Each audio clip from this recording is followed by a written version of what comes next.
பிழைப்பு வாய்ப்பு அறியா நாயேன் குலைத்த சொல் மாலை அருள் போற்று என்று திருவாசகம் சொல்லியிருப்பதைப் போல ஒவ்வொரு அமாவாசை பொழுதுகளும் இப்படித்தான் விழிப்பை கொடுக்கின்றன.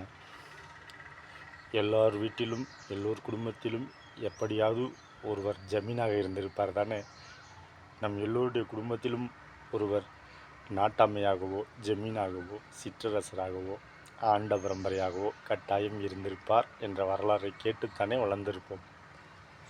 இருப்பினும் காலை நண்பகல் நடும் பசி நித்திரை யாத்திரை எனப்பளவும் பிழைப்பு வாய்ப்பு அறியா தருணங்களில் நாங்கள் ஓரிடத்தில் இருந்து இன்னொரு இடத்தில் புலம்பெயர்ந்து வந்தோம் என்று சொல்லவும் கேட்டிருப்போம் நம் முன்னோர்கள். பிழைப்பு வாய்ப்பு அறியா தருணங்களில் நாம் புலம்பெயர்ந்தவர்களாக இருந்திருப்போம். பிழைப்பு வாய்ப்பு அறியா தருணங்களில் நமக்கு அடைக்கலம் கொடுத்தவர்கள் யாரோ ஒருவராக இருந்திருப்பார். எல்லோருடைய வாழ்க்கையிலும் ஒரு கை உணவு அருந்தும்போது சிந்திக்க வேண்டிய விஷயங்கள் நன்றி கடனாக இருக்கலாம். நாம் உண்ணும் ஒவ்வொரு கைப்பிடியிலும் நம் குலத்தின் குடும்பத்தின் ஒரு மாபெரும் வரலாற்று நீட்சி இருக்கிறது. அந்த வரலாற்று நீட்சியில் எழுச்சியை விட வீழ்ச்சிகளை சிந்தித்து பார்த்து அந்த பிழைப்பு வாய்ப்பறியா தருணங்களில் நமக்காக தியாகம் செய்த நம் முன்னோர்களை நினைப்பது, நன்றி செலுத்துவது, அதுபோன்ற நிறைகள் குறைகளை புரிந்து கொண்டு நம் வாழ்வை விளிமியங்கள் நிறைந்ததாக ஆக்குவதெல்லாம் ஒவ்வொரு அமாவாசை பிடிசோறும் தான். வாயை கட்டி வைத்த கட்டி படிக்க வைக்கிறேன், வாயை கட்டி வைத்த கட்டி படிக்க வைக்கிறேன் என்று அம்மாக்கள் அப்பாக்கள் நம் ஒவ்வொருவரை குடும்பத்திலும் வாயை கட்டி வைத்த கட்டி வளர்த்திருப்பார்கள். யாரோ ஒருவர் நம் வயிற்றில் அடித்திருப்பார் தானே.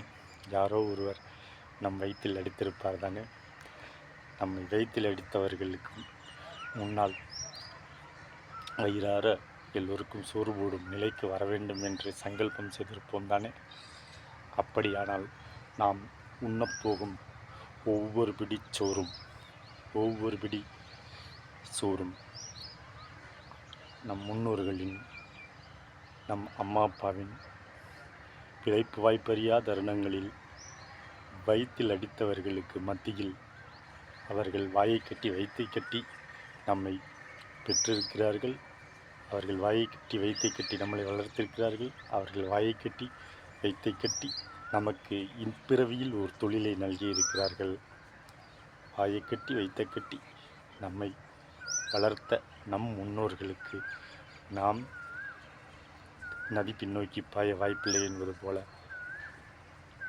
அவர்களின் வீரத்தியாக வரலாறை உணர்ந்து ஒவ்வொரு பிடிசோறு அள்ளும் போதும் வாயக்கட்டி வைத்த கட்டி அல்லது பிழைப்பு வாய்ப்பறியா தருணங்களில் துன்புற்றதையும் நன்றியுணர்வோடு நினைத்து அதுபோன்ற ஒரு உயிர் துன்பத்தை இந்த உலகத்தில் இந்த வையகத்தில் எந்த உயிரும் துன்பப்படக்கூடாது என்று ஒரு பிடி சோறை அருகில் உள்ள ஒரு உயிருக்கு கொடுத்துவிட்டு நாம் உணவருந்தினோம் என்றால் ஒவ்வொரு அமாவாசையும் கூட பௌர்ணமி தானே. என்மனார்பவர் இன்றைய கவிதை தொடரும். Feel ease, that's the health, go head, rule your owner. Thank you.